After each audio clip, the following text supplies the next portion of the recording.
Good morning, Brew Daily Show. I'm Neil Fryman. And I'm Toby Howell. On today's pod, Disney is doubling down on its parks business with an Incredibles-sized investment. Then the Senate is entering its cozy era as a change in dress code shows even our elected officials can't resist the siren's call of business casual attire. It's Wednesday, September 20th. Let's ride.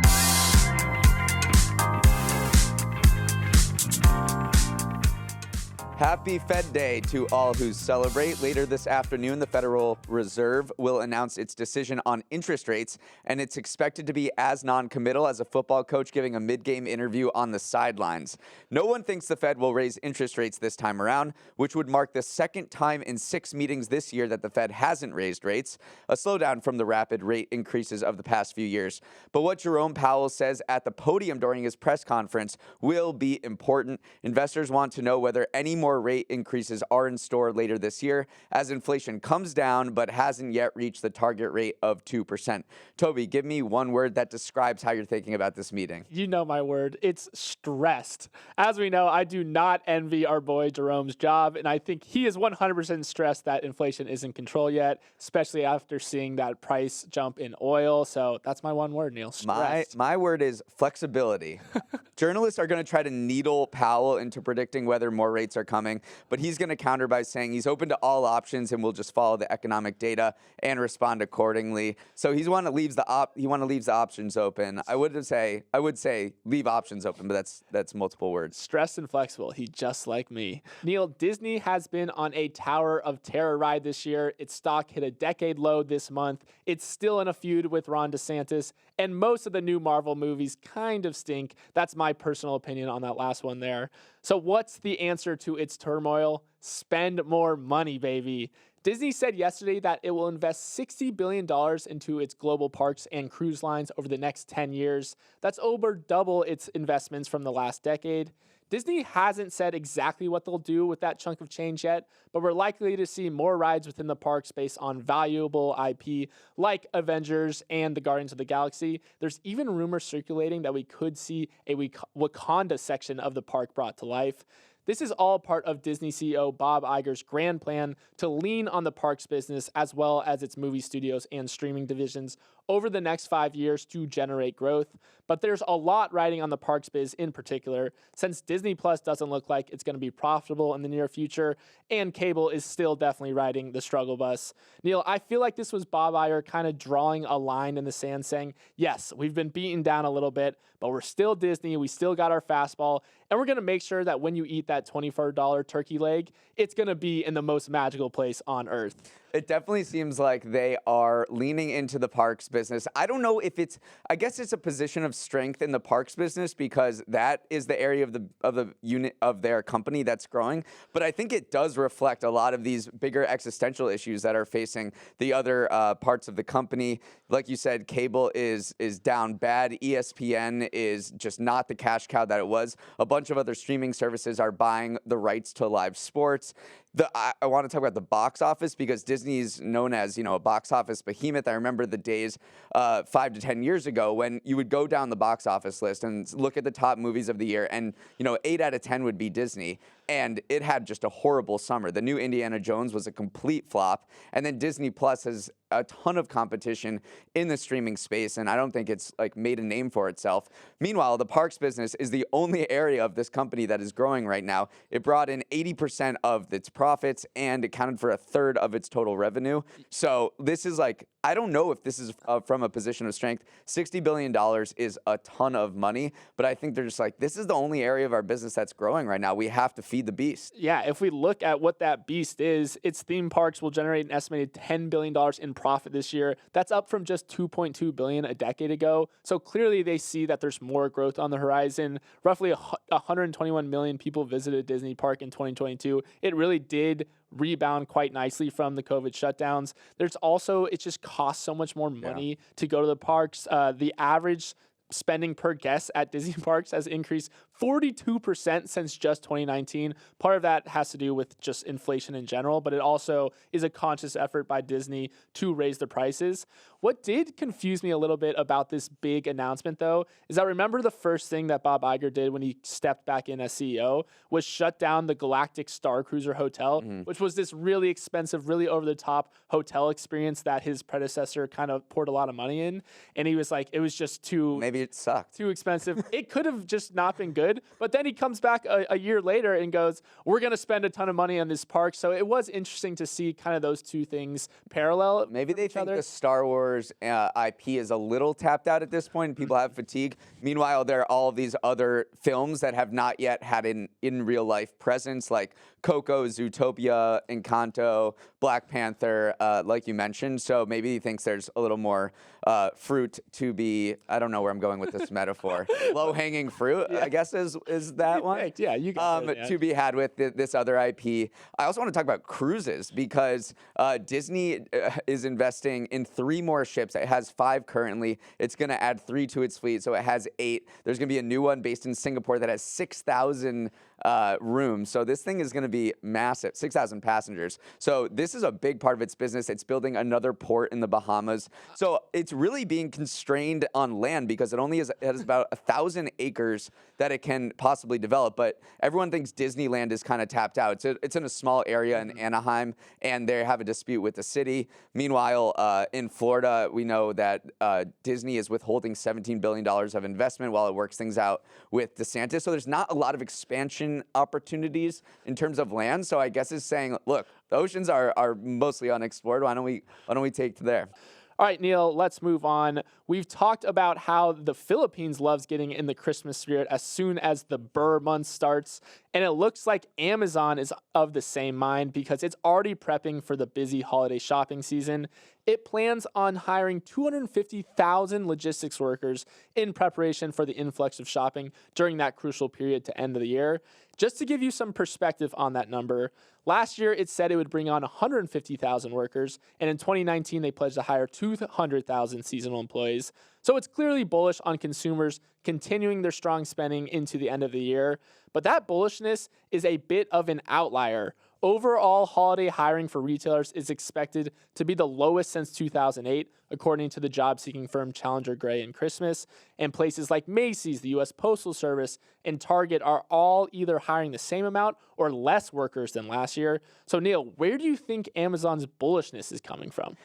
I think just overall e-commerce spending. That is because even while overall retail spending is expected to, fall for the first time it's expected to grow at its slowest pace in 5 years this holiday season. E-commerce and online shopping is still expected to grow at double that rate. It's booming, and Amazon is capturing 38% of all online spending still. So it's just like in the best position. It did have this incredible growth trajectory during the pandemic. Then it had that little hangover, but it's emerged from that hangover really strong, one that I hope to aspire to over the weekend. I also do think there's this interesting angle, this Shopify angle. Yeah. So earlier this year, Shopify kind of abruptly shuttered its shipping and logistics business. And so now Shopify and Amazon have teamed up to allow Shopify merchants to slap that Buy with Prime label, which has led to more business for Amazon. So all of a sudden you had this major player that was competing against Amazon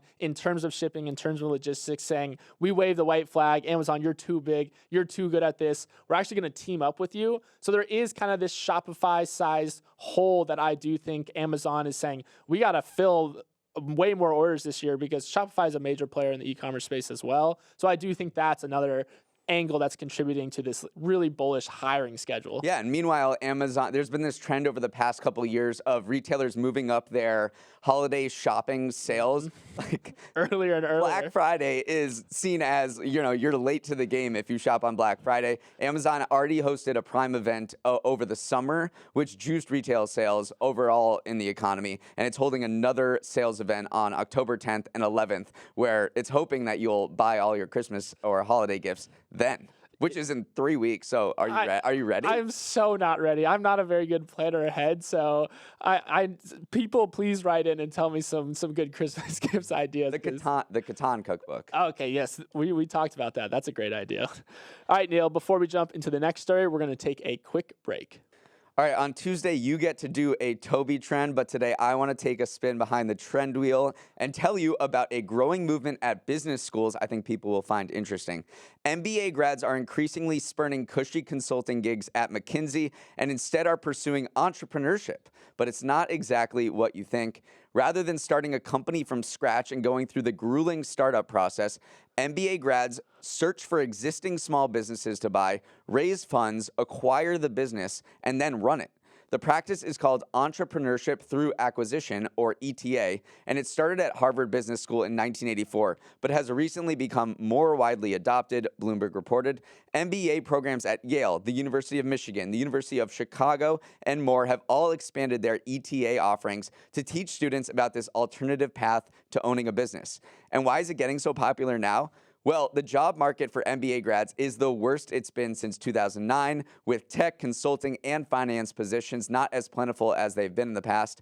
As of June, about half of Harvard Business School grad students hadn't found a job, compared to an average year when 80% of students have accepted offers by graduation.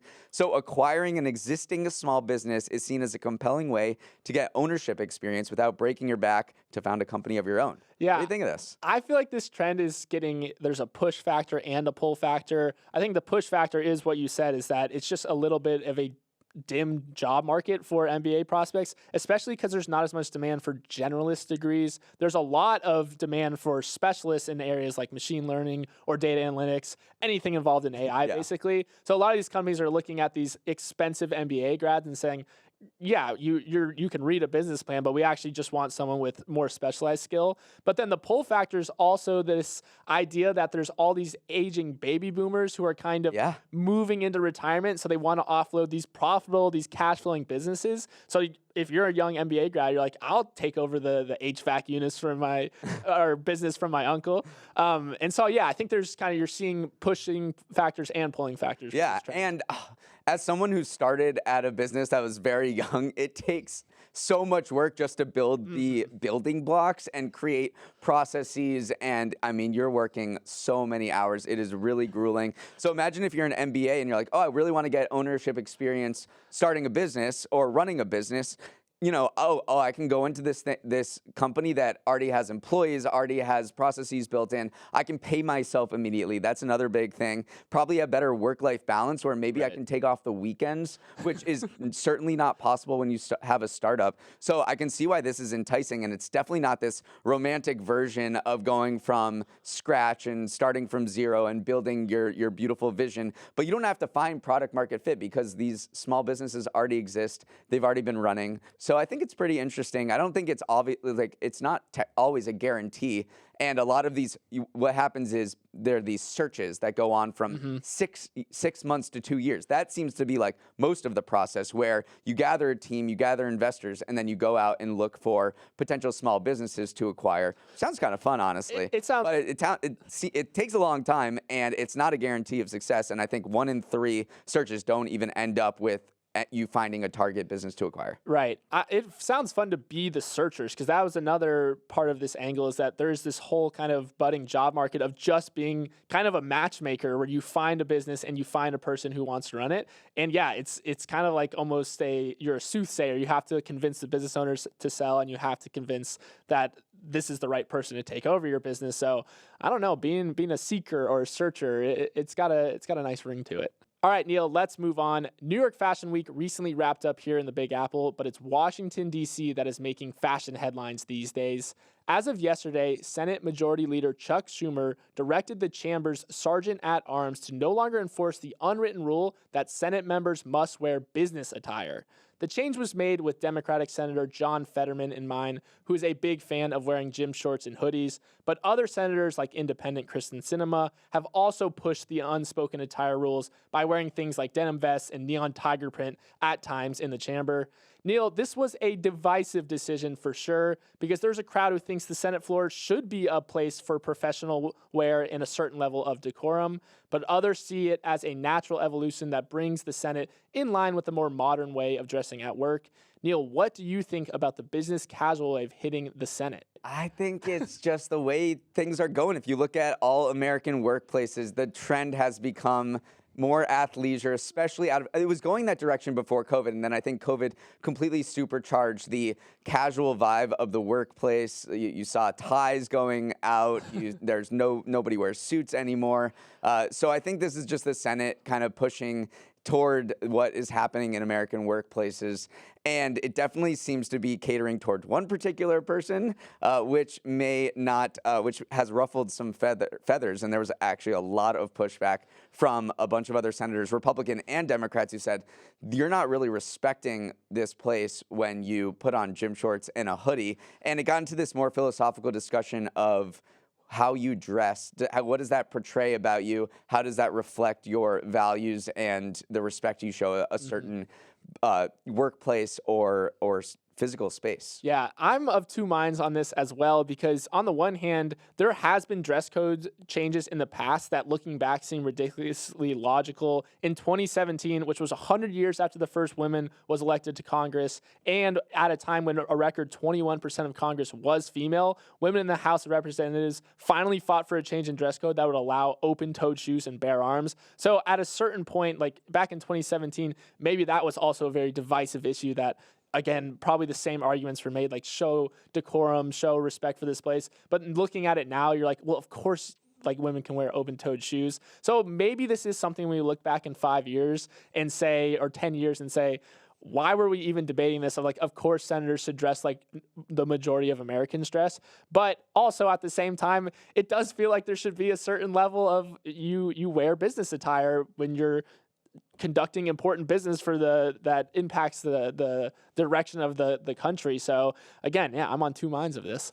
Yeah, well, the athleisure trend has definitely been supercharged, and at a time when a bunch of other retail apparel companies have been doing terribly. Lululemon is just on the up. We haven't really talked about it much on this show, but its stock is up 145% over the past year and 18% this year alone. So it is just riding this wave of people wearing these like sweatpants / chino hybrids to work. All right, let's finish things off with a fun story from the art world. On Monday, a court ruled that Danish artist Jens Hanning had to return the Kunsten Museum of Modern Art about $70,000 it had paid him for two artworks he called Take the Money and Run, which he took very literally. Here's how he got here. It's a wild story. This museum had commissioned the artist to reproduce two of its previous artworks that displayed cash affixed to a canvas in a frame. The pieces, which depicted the average income of a Dane and an Austrian, were intended to highlight pay disparities within the European Union. But when Hanning sent the museum his new pieces in 2021, the curators opened the box to discover that the new canvases were entirely blank. The museum sued the artist, accusing him of violating their agreement, and demanded repayment. Hanning, meanwhile, said him taking the museum's $70K was itself the art. That was the piece. He said, I will go so far to say that the piece is that I have taken the money. The two empty frames is actually a representation of the concept. So more important than the absence of money is that I've taken the money. For sure, bro. The funny part is the museum actually put the canvases up. And so actually in the court's judgment, they deducted roughly $5,700 from the full loan amount because they said that that's the artist's fee and the viewing fee since the museum exhibited the blank canvases. And the museum even wrote a guide and everything explaining the concept behind the piece, saying that Take the Money and Run is a recognition that works of art, despite intentions to the contrary, are part of this capitalist system. So it did look like, at the end of the day, the museum did participate in kind of this narrative that the artist was trying to portray. But ultimately, I don't think I'm on the artist's side here because I do feel bad for the museum. There's a quote that says, we are not a wealthy museum. Yeah. We had to think carefully how we spend our funds. And then imagine loaning an artist $74,000 and you get a blank canvas in return. So ultimately, I think I'm on the museum side here. I think, I love this guy's gaslighting a little bit where he's like, the work is that I have taken their money. It's not theft. It is breach of contract and and breach of contract is part of the work? Yeah, like that is serious gaslighting right there. So, and the court did not end up siding with him. So, but now the artist is trying to say like, oh, now poor me, like I am not going to be able to afford the work, even though my work has had a greater profile since this incident. So it is like this very interesting capitalist question about how art and money are tied together. So I guess he's got us talking I about wish it. I had those like those persuasive skills that I could just weasel out of anything. Obviously, he didn't do it successfully, but I would just never go there. But maybe I could learn a few tricks from him. All right, that's all the time we have for today. I think, Toby, I got to kick it to you for a little announcement. Yes, it is my brother's birthday. He's a loyal pod listener. So if you're listening to this, Hen, happy birthday. Love ya.